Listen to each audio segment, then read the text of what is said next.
So I have this book. It belonged to my grandfather. It's let me see if I could just turn it sideways. So it just says North American Birds. It's got a lot of pictures in it. I'm currently watching Supernatural again. It's a book of North American Birds. I just have it on because I like the extra noise in the background, but hopefully it doesn't get too loud, because it's that episode where they're gonna kill Lilith. So yeah, there's a lot of pictures like this, little illustrations. I think I'm gonna put this, like the readings from here, into my gardening playlist. You'll probably see these things when you're outside. So I might change the name of the playlist, make it like nature themed. So I'll just read this part. So it says, more than any other kind of wildlife, birds have an almost magical hold on the human imagination. They are beautiful, vibrantly alive, and everywhere to be seen. They open our eyes to the world of nature. They enrich our spirits with their color, their music, and their wondrous gift of flight. The Book of North American Birds celebrates the hundreds of species that spend at least part of the year in the United States or Canada. It includes some 600 species in all, more than 450 of them presented in the gallery section, which is divided into 8 groups according to the type and habitat. Each page features a full color painting, usually of a male in breeding plumage, since in most species the male is more colorful than the female. The portrait is accompanied by text that is meant to be not so much an ornithological profile as a brief essay or narrative, sometimes focusing on a key aspect of the bird's behavior, appearance, or lifestyle, sometimes simply evoking the delight of glimpsing it in the wild. At the bottom of each page in the gallery, I decided to mute, sorry. At the bottom of each page in the gallery is an information capsule for quick reference with details on identification, habitat, nesting, and food. In addition, a black and white drawing highlights a particular point of interest about the species, and a color-coded range map shows where it can be found. The yellow area indicates a bird's summer range, usually on its breeding grounds, though there are a few exceptions, chiefly among seabirds. Blue indicates its winter range, and green indicates areas where it lives year-round. All such maps, of course, can only reflect the best current data on a species range. Members of any species may wander far outside normal boundaries, and over time the range itself may be altered by habitat and other changes. These maps should thus be viewed as general guides, not as absolutes. Occasionally, a featured species has a relative that is virtually identical in appearance. In such cases, the second species is named on the same page, along with an extra range map and relevant additions to the information capsule. For example, see the eastern screech owl on page 38. Following the book's main section is a special collection of more than 100 species that are rare or have limited ranges in North America. Presented 3 to a page, these birds have been painted with the same concern for both artistry and accuracy as those in the gallery. Finally, the traveler's guide will be of practical value to anyone looking for good birding sites anywhere in the United States or Canada. Arranged alphabetically by state and province, the guide describes more than 350 prime locations for for seeing America's birds at their best. So, the first section is says birds of prey. I'm not sure what kind that is. Oh wait, there it says American swallow-tailed kite. They are the warlords of the air, the hawks, falcons, and owls, eagles, and other birds referred to as raptors. Swift, fearless, and powerful, they are superbly equipped for their lives as predators, almost too well, for they have also suffered at human hands for the seeming cruelty of their behavior. But such a view mistakes an act for a motive. These fierce hunters, like all wild creatures, are only carrying out the rules given them by nature. So, those are all the birds in this section. So, first one, there is a turkey vulture. That's the drawing of him. He has like a red face. The rest of him looks black, or like maybe a dark brown. Looks black to me. There's a little drawing there. Before it begins a day soaring, a turkey vulture often basks in the warm morning sun. Recognition: 26 to 32 inch long wingspan, 6 feet. Whoa, 6 feet wingspan. Black with long narrow wings and a tail. Underside of flight feathers, silvery. Head naked and small. Red at close range. Soars with wings held slightly above horizontal. Flaps infrequently. Habitat: open country, farmland, and forests. Nesting: eggs 1 to 3, white and reddish brown spots and blotches, laid on bare ground or in an old building, hollow log or cave. Incubation: 39 to 40 days by both sexes. Young downy, leave nest at 11 weeks. Food: carrion, some small mammals and birds. Can't get over the wingspan, 6 feet. It's crazy. It's a giant bird. Perch bound by rain or fog, the turkey vulture is a sullen looking creature. But there must be magic in the touch of daylight. When the sun burns through the morning mist, the vulture is transformed, quitting the earth to glide above the countryside.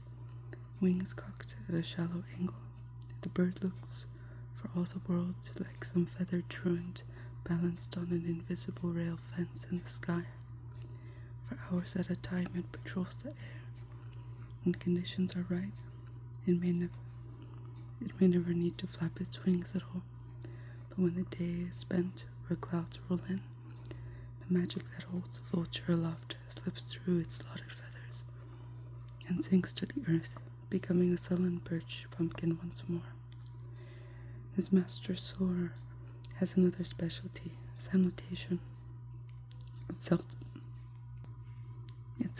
kills its own prey, so the vulture depends on the carrion, the flesh of dead animals, a road-killed rabbit, a stillborn lamb, or a deer shot by hunters and never found. Even long-dead food is welcome. Indeed, decay is a vulture's ally, softening the bodies of large animals so that they can be picked clean. But an old carcass can be a messy meal, and so it is that the vulture's head is naked, unfeathered, not pretty perhaps, but beautifully suited to the way this hard-working bird makes its living. I'm gonna get some tea for a second.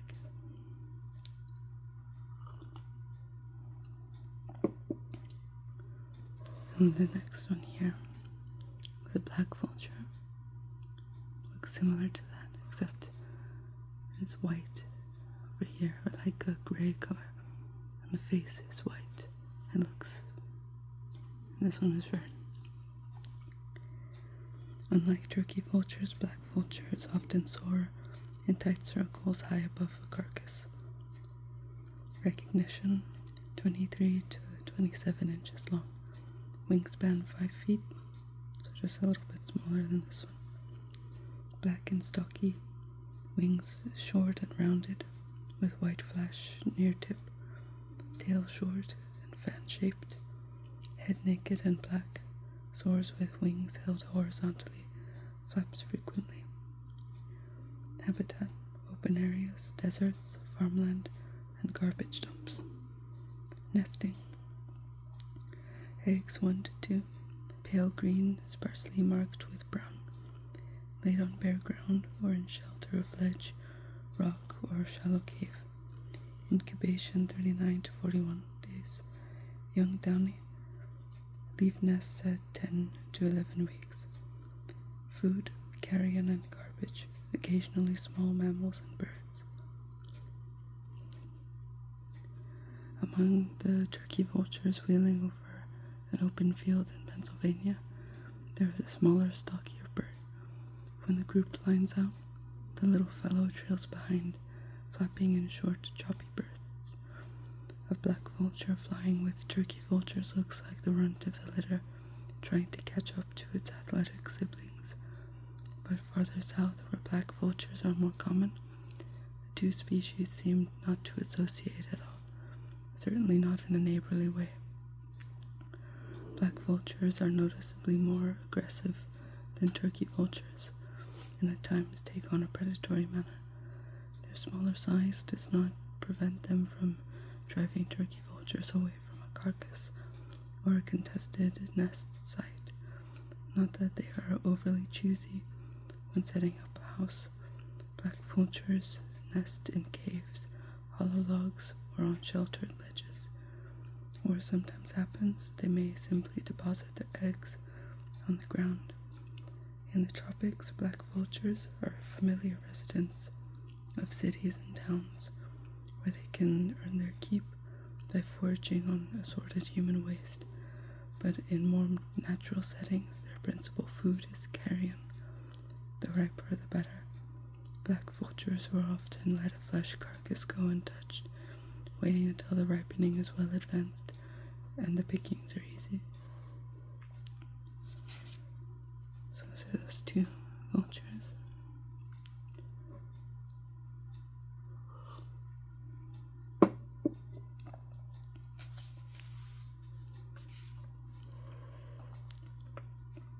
Oh wait. So this one, the turkey vulture, looks like it's all over the United States. And then this black vulture just in the south or southeast, just in the corner there. This one is in other places though. And this one looks like it's right in the bottom of California. Well, hence California condor, but it's not the whole, and it's not the entirety of California, just the bottom corner, like in the south. It looks like that. It's kind of like a white stripe right in the middle. The blunt claws of a condor reveal it to be a carrion eater, not a true predator. Recognition: 45 to 55 inch long, wingspan 9 feet. 9 feet? What? Very large and black with bold white patches on wing linings. Head naked, orange or yellow. Soars with wings horizontal, flaps infrequently. Habitat: rugged mountains and nearby agricultural land. Nesting: single white egg laid every 2nd February on floor of cave in cliff face or behind a boulder. Incubation 42 to 50 days by both sexes. Young downy leave nest at about 5 months, but remain dependent on parents until following summer. Food: carrion. April 19th, 1987 was a somber day for North America's greatest soaring bird, and for conservationists everywhere. On that date, the last free-flying California condor was captured and taken to join the 26 other birds already in captivity, objects of an all-or-nothing effort to keep the species from vanishing into extinction. A living fossil surviving from an age when mastodons and giant bison roamed the continent. This bird with the 9-foot wingspan once ranged widely over the coastal mountains of California, but its numbers declined as civilization advanced, and by the 1980s, North America's largest soaring bird was making its last stand in the mountains north and west of Los Angeles. Condors are normally long-lived, but they also reproduce slowly. Pairs lay only a single egg every 2 years, not enough to break even the face of higher and higher mortality. The condors died from eating the poisoned carcasses set out by ranchers to kill coyotes. They died from lead poisoning after eating deer that had been shot by hunters, or worse, from gunshot wounds that should never have been inflicted. Scientists concluded that the only hope was to put all the remaining birds in captivity. So it is that the world's last California condors are confined now to zoos in San Diego and Los Angeles, and only if captive breeding efforts, difficult undertakings, prove successful will the 9-foot wings ever again soar over America.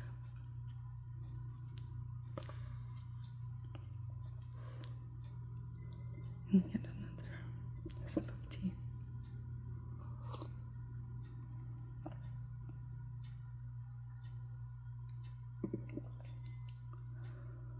So then, I guess that's the end of the vulture type animals. And there's a kite, American swallow-tailed kite. You just see it like at the bottom there by Florida. A skilled aerial hunter, the swallowtail can easily snatch dragonflies in midair. Recognition: 20 to 25 inches long, black above with white head and underparts, tail black, long and deeply forked. Open woods, swamps and habitat: open woods, swamps and bayous. Nesting: nest is a shallow cup, 50 to 100 feet above ground, in tree near water, built of dead twigs, plucked with feet by adults in flight. Eggs 2 to 4, white blotched with reddish brown. Incubation 28 days by both sexes. Young downy leave nest 5 to 6 weeks after hatching. Several pairs may nest close together. Food: large insects caught in flight, also snakes, frogs, and lizards. The thunderheads built over Florida every afternoon, offering some relief from the summer heat, just as the first gusts shake the treetops. A black and white dream of a bird appears. It circles, demonstrating its mastery of the air and its contempt for storms. Then, as slick as an otter in the stream, it glides on moments before the downpour. The swallow-tailed kite is everyone's candidate for loveliest aerialist in North America. If talent and poise are given equal standing with beauty, the swallowtail makes a strong bid for loveliest bird in North America. Dressed in white tie finery, tail streaming, it maneuvers with grace of a figure skater and the precision of a gymnast. Grasshoppers, dragonflies, winged beetles, and the like are picked off in midair. Lizards, frogs, and snakes that have gone out on a limb are snatched in passing. Once the swallow-tailed kite ranged over most of the eastern and central United States, but as farming changed the landscape, the bird withdrew to the swamps and river bottoms of the south. Swallow-tailed kites return to their nest sites early in the spring, usually by March, and the journey to their tropical winter quarters begin in August. Some birds take the land route through Texas and Mexico. Others, it appears, cross the Straits of Florida to Cuba and then navigate on to South America. Many raptors would shun a water crossing of so many miles, but then few raptors fly with the mastery of a swallow-tailed kite.